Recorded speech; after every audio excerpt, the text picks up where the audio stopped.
So 33. I'm going to start, guys. Well, good afternoon.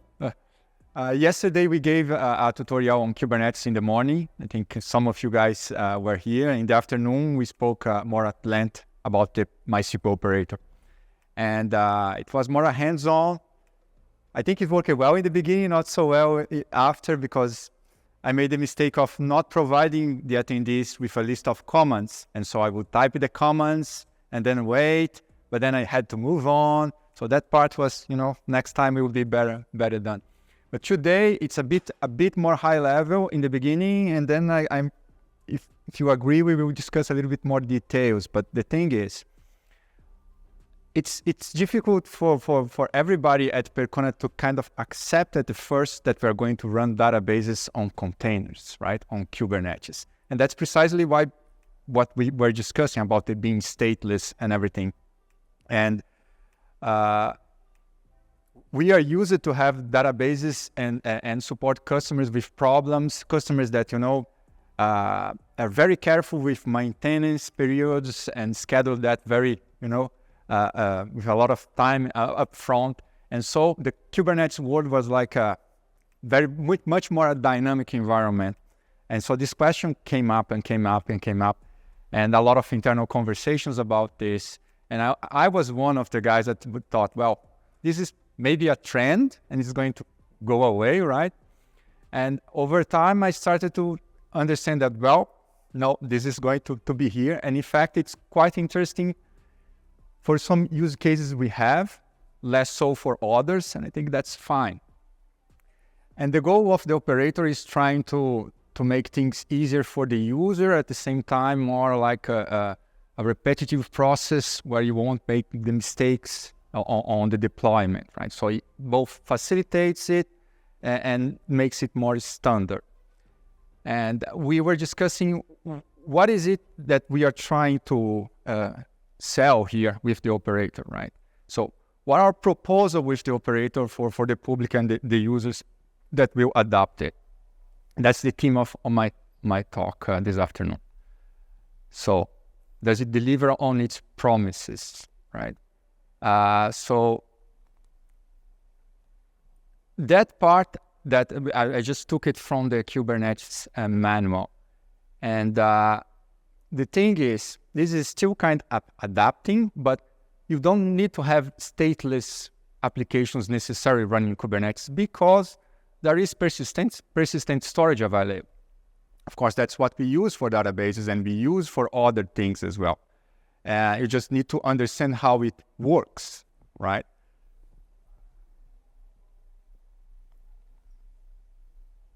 The thing about Kubernetes that I think got most of us confused in the beginning is the fact that, yes, you control it, but you don't manage certain aspects of it. So we're starting to see in certain clusters that have been deployed that, pods are restarted, pods are migrated, pods move. So this concept of a dynamic environment, whereas in databases we want stability, is kind of a conflict, at least philosophically speaking, right? Because we want stability and we couldn't get it from Kubernetes.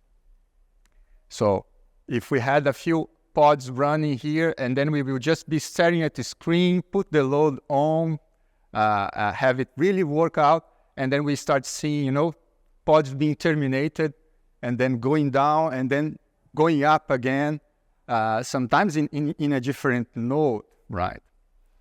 And this is just the nature of Kubernetes in a way.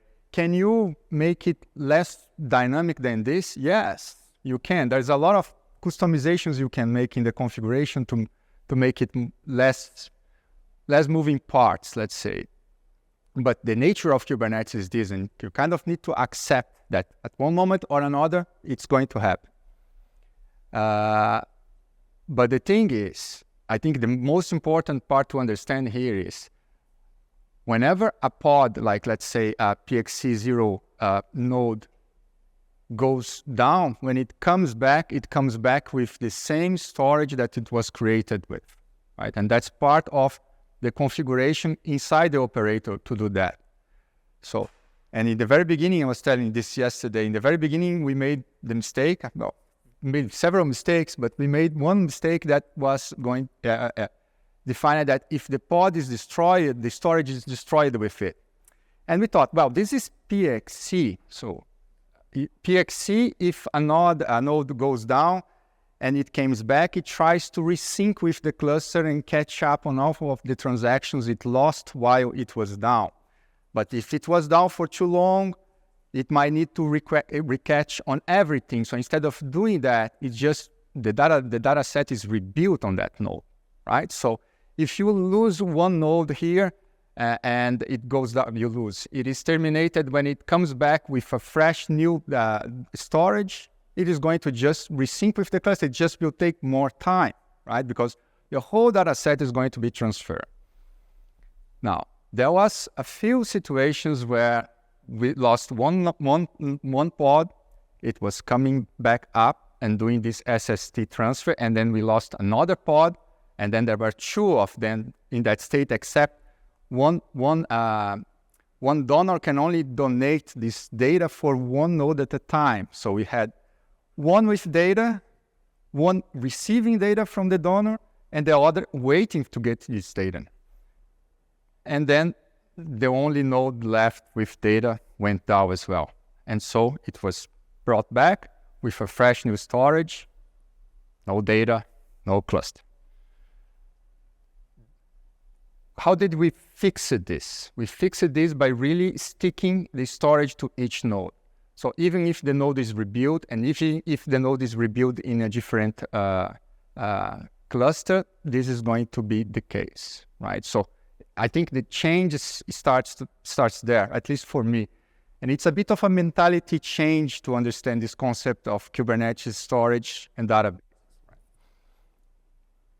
And this is, for example, this is the storage that is attached to the node 0, node 1, and node 2. And those are the actual volumes, right, that remain attached to it even if the pod is restarted. Well, I don't know if all of you understand the Galera, the PXC replication, that I just kind of briefly explained it. But this is another kind of, not a barrier, but something that needs to be considered when you move to the HAproxy and Kubernetes, is the fact that not all applications are ready to run on PXC, right? For example, they absolutely need to have a primary key to work correctly, what they just want.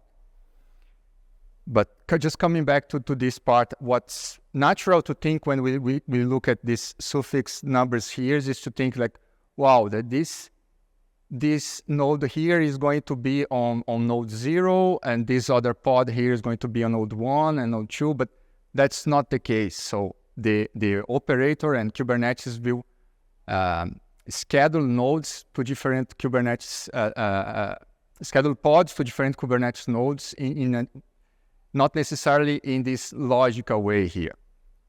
And what is important to just make sure happens is you don't want two PXC pods scheduled on the same Kubernetes node, physical node.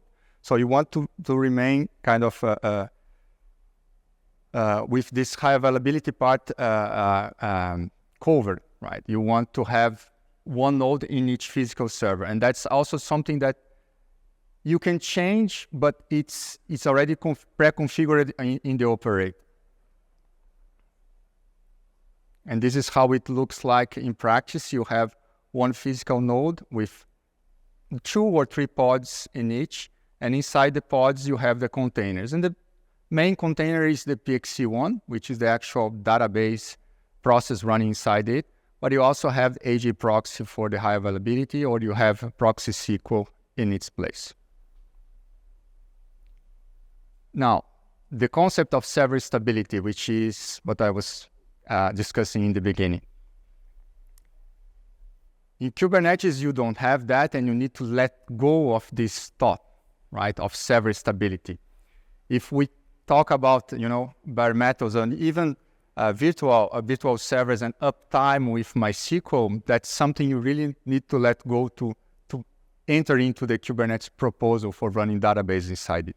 There is no server, there is a service, and the service is the database. When we deploy a Kubernetes cluster using the MySQL operator, you get an access to the database. So an endpoint to access a port 3306 and connect to the database. That's the deal. You don't really even need to know it's a cluster of 3 nodes. It's the service that you are deploying. And there is, of course, trade-offs in this. Well, things are going kind of not normal today. But when you choose to deploy on Kubernetes and using your operator, you kind of lose this service stability and you need to let it go. And instead, what you get is service availability and business continuity. What do I mean about this? Service availability means if your application is connected to the database, it will be able to connect to the database. Not to a server in particular, but to the database. And by business continuity, what I mean is if you lose your infrastructure, your servers, your cluster, there is a way to get it back running up. And that's basically backups and also maybe offsite replication that can help with this part. So this is, in essence, what our operator aims to provide. So this, if I may, I think this is how the operator should be judged in terms of working or not working, if it's delivering on those 2 promises. Now, talking about a little about service availability. When you deploy the operator, you get an IP, right? And if you are doing so with HAproxy, and you configure it to be available externally, and by externally I mean the first network is like a service network, is the inside Kubernetes for the nodes to communicate with each other. And the external IP would be like your actual application and system internal network. So they will connect to the database through this IP here. And with ProxySQL, you can have like access to the writer server. Well, if you want to connect exclusively for writes, you can use this IP and port here. If you want to do read-only traffic, you can just go to this other IP. Even though this here, we also, of course, take on read-only traffic. And if you're choosing to use ProxySQL instead, I think I added a slide about this. It's about the same thing, except you are always connecting to the same endpoint, because this distinction of read-only traffic or write and read traffic is done inside ProxySQL. Have you guys used ProxySQL? Yes? So let's talk a little bit more about it later, but it's the same thing. You get about the same architecture in the sense of if you're deploying a 3-node cluster, you get 3 pods running ProxySQL and the load balancer that will redirect requests. And in terms of business continuity, we are talking mostly about backups. And I said yesterday, backups is my favorite feature of this operator, because I worked so many years in support and I have helped so many customers that went into problems with data and having to, restore from backups. And sometimes they did not have backups. Sometimes they did backups, but they never checked if the backups were working, or they had a backup what was like one month ago. So it was always a pain. And even though the backup software always existed, well, for many years, right? Extra backup, for instance, you still have to have someone schedule it to run and manage how many backups you are going to keep, how many you are going to delete, and all of that.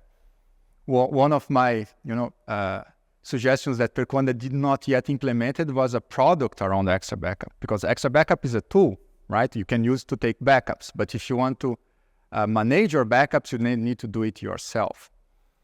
And with this operator, this product came integrated with it in a way, right? You can just configure it to run the backups the way you want. And we offer, in fact, two types of backups. We offer local backups that are done at the storage level. So you create another PVC on Kubernetes and back up to this PVC. Or you can have an S3 bucket kind of backup where you just streaming your data elsewhere. And you can have both of them in parallel, right? You can configure, in fact, you can configure as many storage points as you want. These names are kind of just suggestive names. You can change them, right? As long as you identify them correctly. And then you can set up and schedule backups, and it will take care of this for you, in the sense that it will run the backups. And it will run the backups the right way. It will go through HAproxy and connect to a read. The connection will be redirected to one of the read nodes, and it's going to be taken. And this, just to show a little bit about the streaming backups, you just need to set up your credentials in a separate secrets object. In this case, AWS, but for now it is compatible with any S3 bucket using the S3 protocol, right? So you apply your credentials in a secret file, and you can even create a manual backup just to test it. And it's very, very simple in this sense. So if I want to run a backup, I just create a YAML file with a backup indicating what is the storage I want to run it, and execute my backup. When it's happening, it actually creates a pod, and it's quite visible that the backup is being taken, running, or it is already completed, right? And you can check what are the backups that you have with the kubectl get PXC backups. This get PXC backups is part of the operator implementation, right? So you get a list of the backups, where they are, if they succeeded, and then with the backups at your hand, you can run restores, and you can restore from a backup that you have taken previously, just kind of in the inverse order that you did the manual backup. You just need to create a YAML file specifying what is the target for this backup, what is the backup set that you want to do it, and execute this. Now, if you are restoring a backup from S3, then you really need to, indicate it's S3, or if you have an S3, you want to restore from an S3 bucket that you don't have pre-configured in your custom resource file, you just need to provide more details on your restore YAML file. So you point it to the actual bucket, you point where are the credentials for this in the object, and you just run it now. I think this is kind of very, very useful for development. For example, if you want to every night restore your database back to what it was, or to a new version of your schema with test data, you can just schedule it to run every night, a backup, and a backup from staging, for example, and restore it on a development environment on Kubernetes like this. So makes things not only, I think, easy, but accessible, right? Even if you don't really understand how all the process that goes into this. So it speeds up things quite considerably. And you also get this kubectl get PXC restore, and you can see all the restores that have been done and the state of them. We also get point-in-time recovery with the operator, which is, again, another reason why I like this backup feature so much, right? Point-in-time recovery is something you do having a backup, and then all the binary logs that were created after this backup was taken, right? So to implement this, again, we don't have a product that includes this already outdone. So you need to stream your backup somewhere, or you need to manually copy the files aside, the binary logs, so you can first restore your backup and then apply all the transactions you want until that point in time where you want to restore it. And with the operator, the guys already included this functionality in there. So you just need to enable PITR and just indicate where these bin logs should be copied to. And this needs to be a bucket. It cannot be done on locally on a storage. Again, it's plus an architecture decision, and I kind of can understand it, right? And so you define it, you enable it, and then when you do so, you will see there is a pod that will be created just for this purpose of streaming backups, like a MySQL bin log streamer. And to restore point-in-time recovery, you do almost the same thing as you do with a regular restore, except you add a section below it where you define to which point you want to restore. And what it does in practice is it will just first restore the main backup here, and then it will replay the transactions up to the point that you have chosen. And yeah, this is how it looks like on an S3. So it just creates a new directory with the name of the backup, and the bin logs will be copied if you decide to do it on the same bucket just below it, right? It's kind of better to use separate buckets for this. It's much easier to manage the buckets themselves, but it's like this. What we don't have yet is managing the actual bin logs, so it will just keep copying them over. Yeah. Man, things are improving, I can tell you.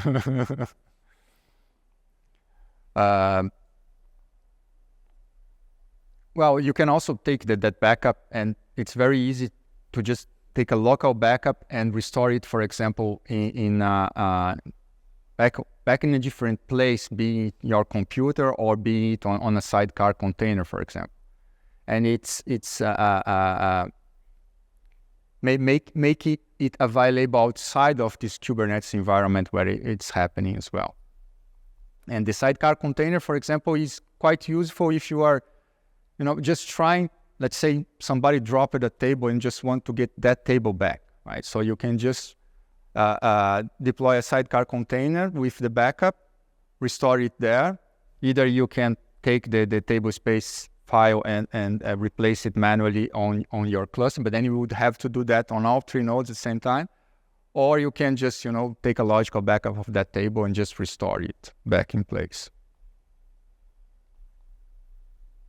Just these steps to do that. I don't know why I added that. I think it's kind of too much for this. You have questions so far about backup, seeing the Kubernetes? No questions? I have questions for later. Okay, I will save myself. And then this is just showing you can easily also, just deploy a single MySQL process with the backup. Things are easy in that way because think about it. You can just mount that if it's a local backup, you just mount a storage at somewhere with a container that runs an image that has the MySQL server on it, and you just start the MySQL process with that backup on the data directory. So it's quite easy. And the second part of the business continuity would be replication. And replication is kind of built in the sense that you already have it ready to do replication. So you have a section of the main YAML file where you can define replication channels. And you just need to define if this cluster here is a source for the replication, or if it's not, if it's receiving replication from elsewhere. So let's suppose you want to migrate from a separate environment to Kubernetes using our operator. So you can take a backup, but in fact, I'm going to talk about that later. So let's just wait. And it already has you can define the replication user here, which should be replication by default. That's one constraint. And when you redeploy your YAML file with this configuration, you indicate what is the host that it is replicating from, if it is not the source, and it will use this replication to connect and go from there, right? I'm going to talk about the migration a little bit later. That's why with more details. So in a sense, the replication is like that. So you don't need to do change master and point it to the primary. You can just do that. And here we go. It's a bit more complicated than expected, and I think we need to improve this yet, because you see, first thing, you deploy your cluster. These we're talking MySQL operator, guys. We deploy our Kubernetes cluster, and then you create the operator database accounts on the source server. What is this? I'm going to discuss this more at length, but the cluster running on Kubernetes with our operator, it relies on a series of database accounts to operate. There is a monitoring account, there is the actual operator database account, and these accounts are necessary for it to work. So if we just take a backup of the source server before creating these accounts on the source server, what happens is when we restore that backup in the cluster, in the Kubernetes cluster, it won't have those accounts that it needs to work, right? So a bunch of things will stop working until you recreate these accounts.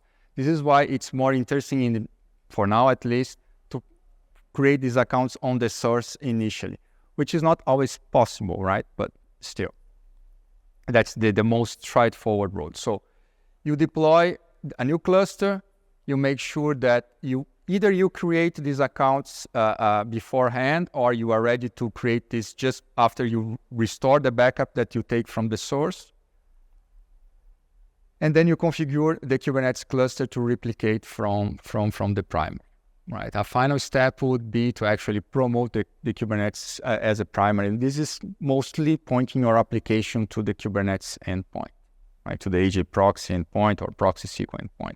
So if you look at these steps in a bit more details, this is just one example of creating the operator, or you could use a Helm chart if you do that.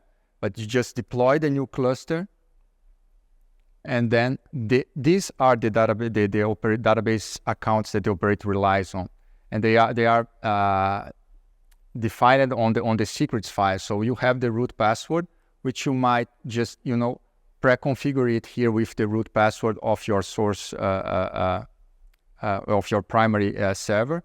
Then it needs an extra backup account, a monitor, cluster check, ProxySQL admin if you're using ProxySQL, and the operator account and a replication account.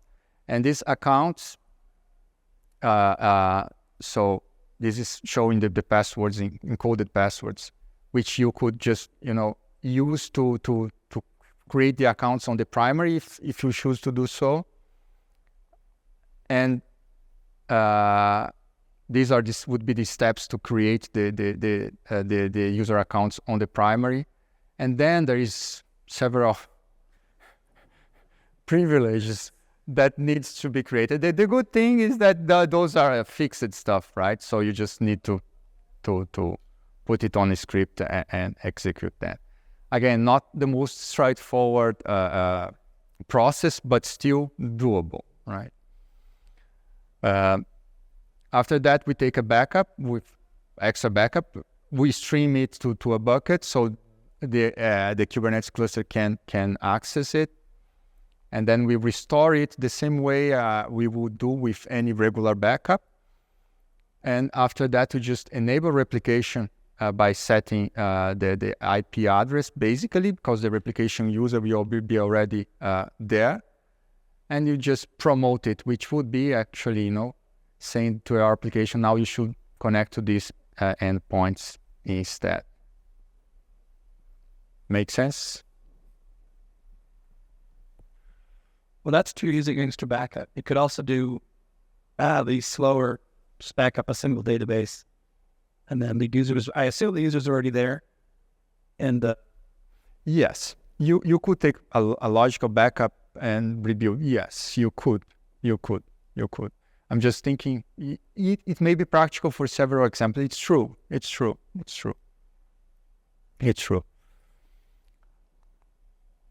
About the scalability part. The scalability part is,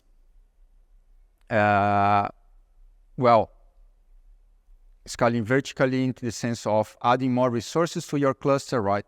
Allowing the PXC pods, for example, to use more memory and more CPU. Because if you think about a Kubernetes pool of servers, you can kind of restrict your database to use just as much resources available. So you can kind of change this on the fly. I was talking with my previous colleague, Robert, over there, and he was explaining to me that with the new version of Kubernetes 1.27, in fact, you could change this resources allocation without having to restart the pods, which is something that I already thought it was doing, but it doesn't. And it's kind of obvious, right? Because if you do have the extra resources you want are already available on the Kubernetes node that is hosting those pods, it's just a matter of changing allowing the pods to tap more on these extra resources more, right? And in terms of storage is different. You need to actually expand the PVC that is taking place there. And then maybe you can do that online in the sense that it won't disrupt the database. Again, if there is space available on this on the PV, right? And then in terms of scaling horizontally, let's see if you don't have enough nodes already in the Kubernetes cluster, then you will need to add more to your pool. But considering you already have, then it's a simple matter of just running a command like this, or different ways to do it. But let's say kubectl scale, and then the number of replicas in your cluster. And the operator will take care of the details. The details being, creating extra pods in different nodes, because we are using by default an anti-affinity rule that says only one PXC pod per host, and it will just expand your cluster. What does it do if you don't have enough nodes?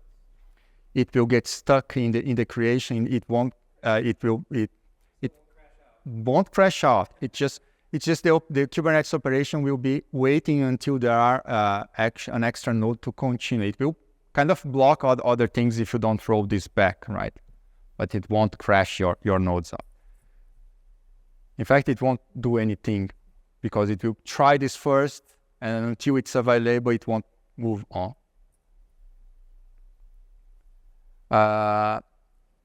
And in terms of going down, it's again the other way around. You just run the same command, but just with a smaller number of nodes.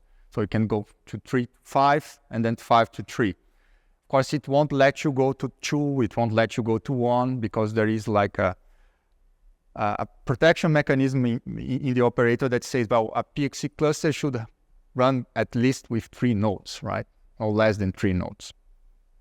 And then you can optionally decrease the number of Kubernetes nodes if you want. So this all in practice how it works. And again, I think it's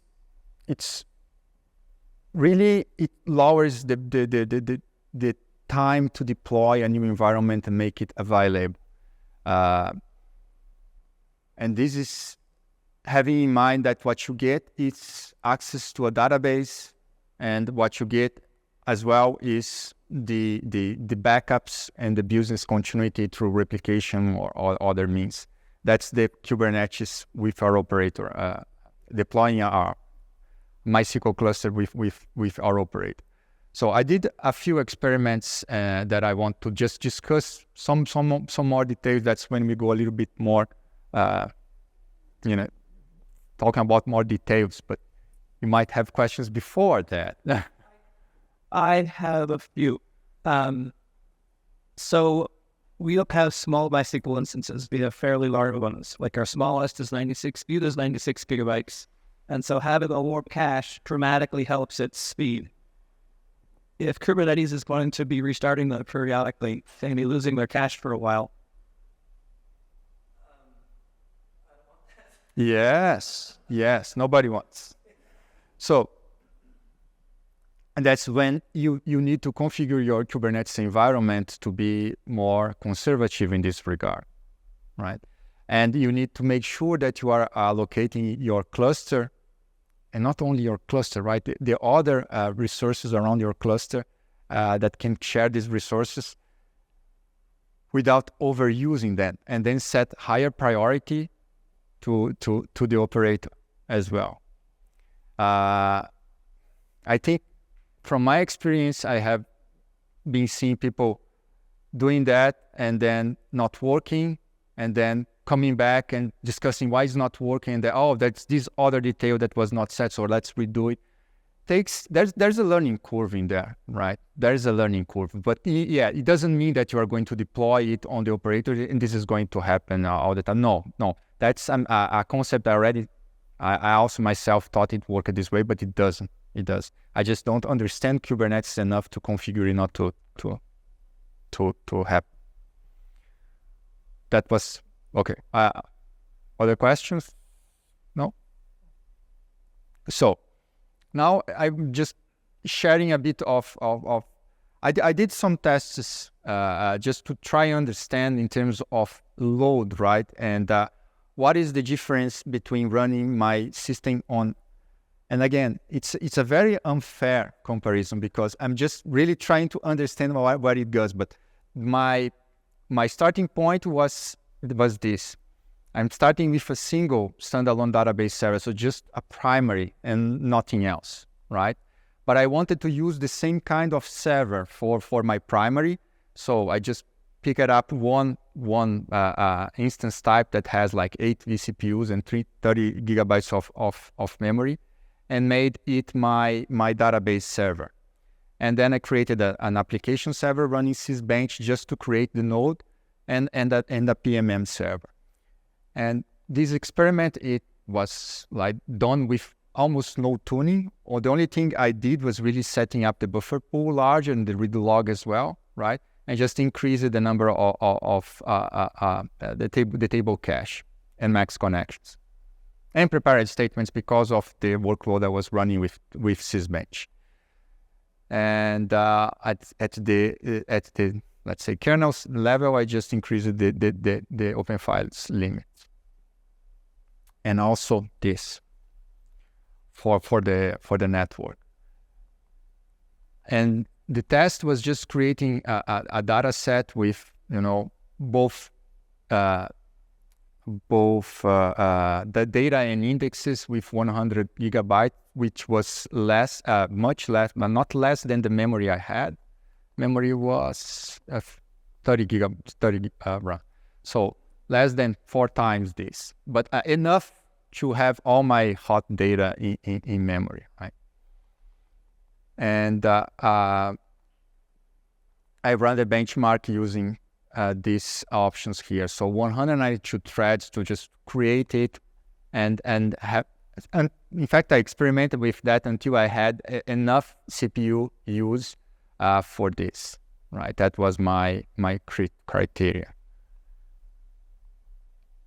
And I run the benchmark first with the write only this, and then I added a read only environment just to get that extra juice out of the CPU, which provided me a ratio of about 40 reads to 60 writes. And then I could drive my CPU to almost 100% in general, considering the 8 virtual CPUs in there, right? One of the times I did that, it was enough to kill MySQL with out of memory, but that's on the bare metal machine in the single primary instance. So once I reached this saturation point, that was my reference for this machine, for this workload. That was my base point. And then I I started running it to make some comparisons. So first, I just did the write-only workload, reaching this much CPU. Then I added the read-only workload and reached it really close to saturation here. And these are other data for disk I/O and network traffic. But this is what I want you guys to look at, which is the number of MySQL questions. So again, I'm counting queries, right? Queries run. I'm not trying to normalize on the workload. I'm just counting queries. So this is the amount of questions I got when I was just doing writes. And this is the amount of questions I got when I was doing some writes and some reads. So from average of 35,000 to 39,000. So just a little bit more with the extra read. Just for illustration, how it was really not using any temporary tables when I was doing write only, but yeah, it was using minimal in this sense for the read traffic. So it was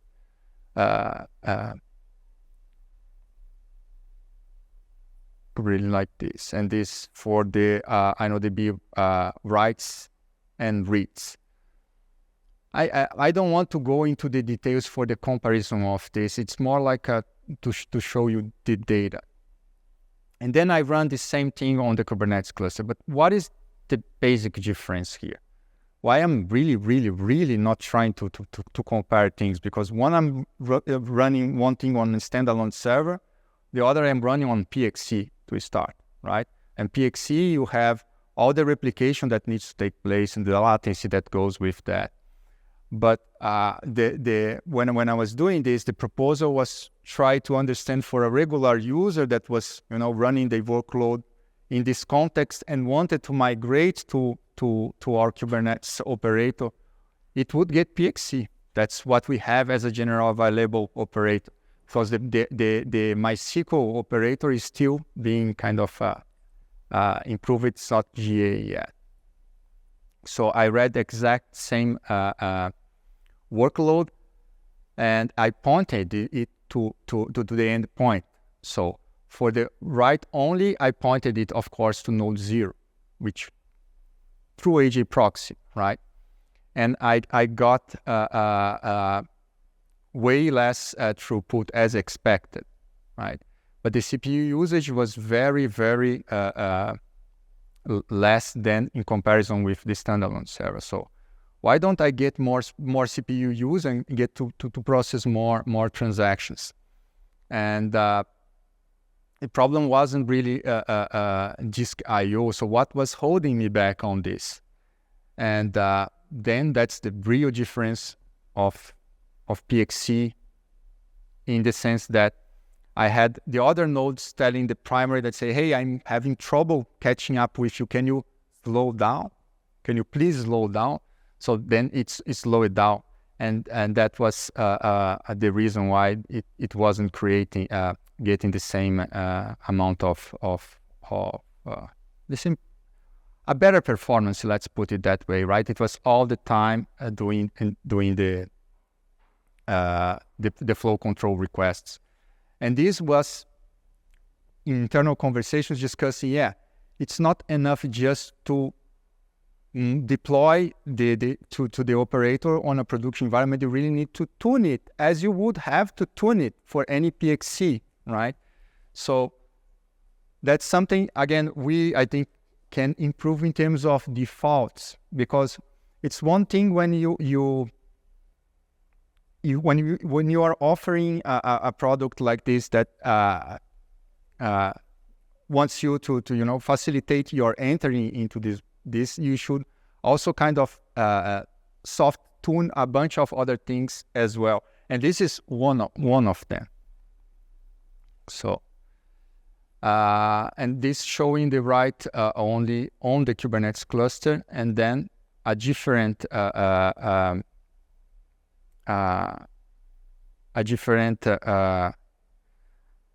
combination of workload than I use it on the previous one. and this was to make more reads, because what I think we can offer in terms of scalability by migrating from a single server to PXE is that we can get more reads out of this endpoint, this service, right? That is the database. Because in fact, yes, you have 3 nodes by default that are processing your requests.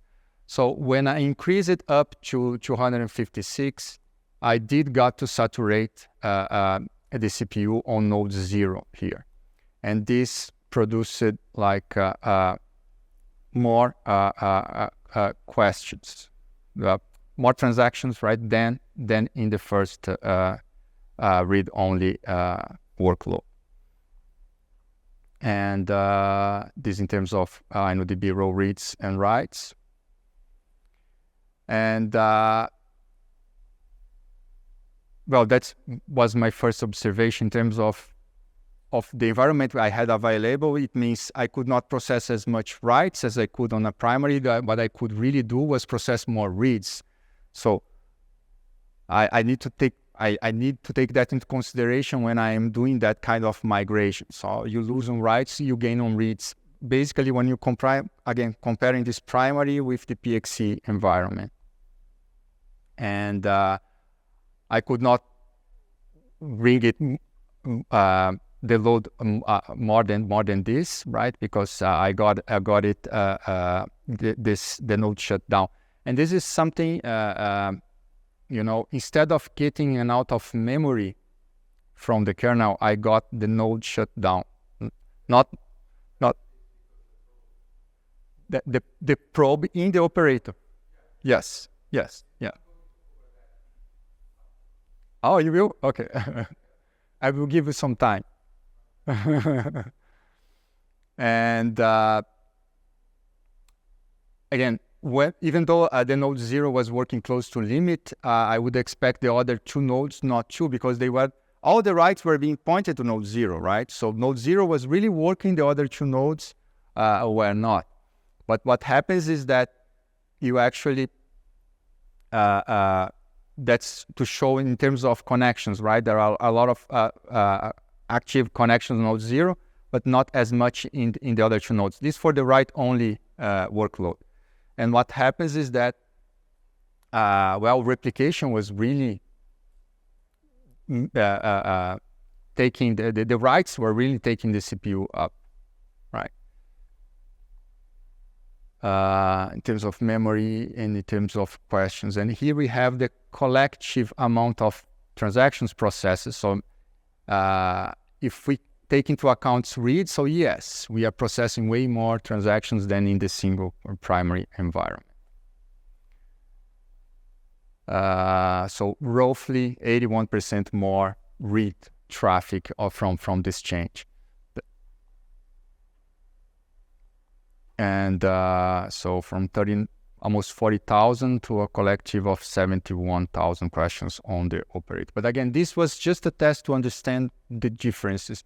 And again, very unfair. It's not to be apples to apples. It's something completely different. And in terms of performance, I think the first thing I get to notice is you wouldn't be switching to running on Kubernetes just for performance reasons. You would do for the practicability of running your service on a Kubernetes environment and taking advantage of the Kubernetes model, right? And the use of the operator for automation, the use of, for example, the pool of resources that you can scale up and down as you want, and the ease of deployments for new clusters. So, to recap, it's about service availability and business continuity. As we said, what is it for? So that's the question. So why would you run your MySQL database on Kubernetes using the operator? Well, this is a phrase that was came from one of my colleagues' blog posts, and I don't remember where it came from, but pods are cattle, not pets, in the sense that, in general, if you just look at things in a general way, if you have a database environment that requires a lot of maintenance and care, right, that would be your pet. That wouldn't be really a good choice for running on Kubernetes. If you have more of an ordinary thing, then yes, it would be. And I really see a lot of use for it for staging and development. Of course, in production, you have many people using it successfully in production. Even before, right? Not with our operators, with other operators. And so it's a reality already. It's just, I think, takes time getting there in terms of a learning curve. You need to be comfortable with Kubernetes to run your production environments. Yeah. Time? You need me to go there? Oh, okay. Go. Okay. I thought you need to talk. No? Okay. Consider PXC for now, at least. And who is it for? Just take into account that Kubernetes is not such a simple environment. You need to be comfortable running it, I think. Right? That's my point. And that's my presentation. If you have other questions, I'm